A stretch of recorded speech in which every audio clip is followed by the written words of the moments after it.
मोदी जी हर minute के अंदर, हर भाषण के अंदर कोई बात ऐसी कह देते हैं जिसका तथ्यों से कोई लेना देना नहीं है, जो सिर्फ झूठ के ऊपर आधारित होती है। उनके नेता ये बात कह देते हैं, उनका तो लक्ष्य ये है कि देश को किसी न किसी तरीके से विभाजित करे ताकि बाहरी शक्तियां आकर इसको गुलाम बनाए।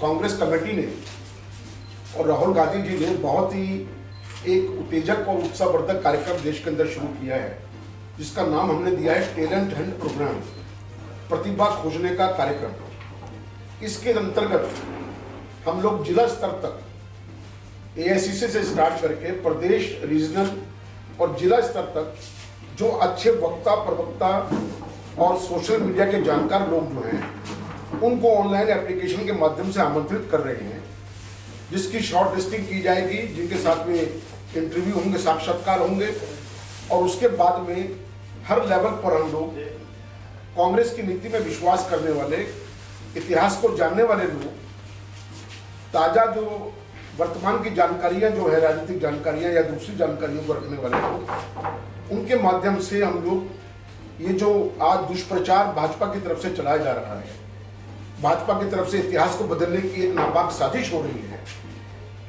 इसका मुकाबला करने के लिए हम लोग कर रहे हैं। जो भाजपा जिसका इतिहास नहीं है और जिसका इतिहास हमेशा विभाजन का रहा है, वो भाजपा एक झूठा इतिहास गढ़ के लोगों पर थोपना चाहती है। ये सबसे खतरनाक बात देश के लिए है, देश की जनता के लिए है, विशेष रूप से हमारे नौजवानों के लिए है, जिन्होंने स्वतंत्रता संग्राम की लड़ाई को नहीं देखा, जिनको स्वतंत्रता संग्राम के बारे में मालूम नहीं है, कांग्रेस ने देश के लिए क्या क्या कुर्बानियां की हैं उसके बारे में मालूम नहीं है। ये तमाम जानकारियां उन लोगों को रहेगी, उनको प्रशिक्षित किया जाएगा और उसके माध्यम से पूरे देश के अंदर, प्रदेश के अंदर सबसे निचले पायदान तक इस जानकारियों को ले जाएंगे। ये हमारा लक्ष्य है। देखिए, उसके झूठ का मुकाबला तो भगवान भी नहीं कर सकता है। झूठ बोलने में महारत और माहिर है और ये आज की बात नहीं है, ये जब से उनका गठन हुआ है RSS का, उसके बाद बीजेपी का, तब से लगातार वो इसी प्रोग्राम के ऊपर चल रहे हैं। आज तो वो सावरकर को भी देशभक्त बता रहे हैं, जबकि दुनिया भर की खबरें चल रही हैं। गोडसे को अपना भगवान मानते हैं, जिन्होंने गांधी जी की हत्या की थी।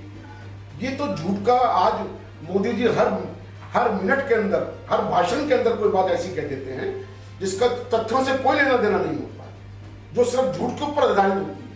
उनके नेता ये बात कह देते हैं, उनका तो लक्ष्य ये है कि देश को किसी न किसी तरीके से विभाजित करें ताकि बाहरी शक्तियां आकर इसको गुलाम बनाएं। अभी बीजेपी के एक बड़े नेता ने जो है ऐलान की एक बात कही है, और प्रेस कॉन्फ्रेंस में नहीं कहा था कि कांग्रेस ने सिर्फ जो है मुसलमानों को, दलितों को बांटने की कोशिश करी है, मगर हमने जो है जोड़ने की कोशिश करी है, मगर कांग्रेस कहीं ना कहीं जोड़ने की कोशिश नहीं कर पा रही, इसलिए जो है आरोप लगाती है। देखिए, बीजेपी जो है वो रईसों की पार्टी है, धन्ना सेठों की पार्टी आज से नहीं, शुरू से है। जानकार लोगों से पूछिए, वो बताएंगे इस बात के लिए कि उनके साथ में कौन लोग जुड़े रहते थे। और आज भी वही बात है। कांग्रेस मुसलमान की बात नहीं है, दलित की बात नहीं है। कांग्रेस का मंच एक ऐसा मंच है जिसके ऊपर आपको हिंदू, सिख, मुस्लिम, ईसाई, बौद्ध सब समान रूप से उस मंच पर नजर आएंगे, कार्य करते हुए नजर आएंगे। बीजेपी में क्यों नहीं नजर आता? एक आदमी आपको, इन जितना मैंने आपको बताया, इसमें से एक आदमी आपको उनके मंच पर नहीं मिलता। चुनाव का टिकट को नहीं देते, महिलाओं के वो सख्त खिलाफ है, और जो भी जुमले वो कहते हैं उससे एक मिनट में पलट जाते हैं।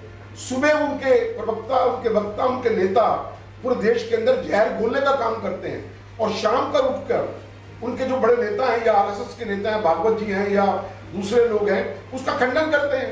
इस तरह से बात करते हैं भागवत जी जैसे कि हिंदुस्तान के अंदर मुसलमानों के बिना हमारा तो अस्तित्व ही नहीं है। ये तो भागवत जी ने ही कहा है, हमने थोड़ी कहा ये बात के लिए। भागवत ने ये कहा कि हिंदुस्तान के अंदर हिंदुस्तानियों का अस्तित्व मुसलमानों के बगैर नहीं है। हमें सब धर्मों में विश्वास करना है, सबको साथ में चलना है। लेकिन एक घंटे के बाद में उन्हीं के नेता इस बात को खंडन करते हैं, जहर घोलते हैं, गालियां देते हैं, झगड़े करवाते हैं, लड़ाइयां करवाते हैं। तो ये विभाजन की पॉलिटिक्स उनकी है। इस राजनीति के अंदर देश की जनता बहुत पहले से समझी है और ज्यादा समझ चुकी है। कांग्रेस को उसका पर्दाफाश करना है, जिस काम में राहुल गांधी लगे हुए हैं, हमारा नेतृत्व लगा हुआ है, और ये हम कामयाब होंगे इसमें, और बीजेपी का पर्दा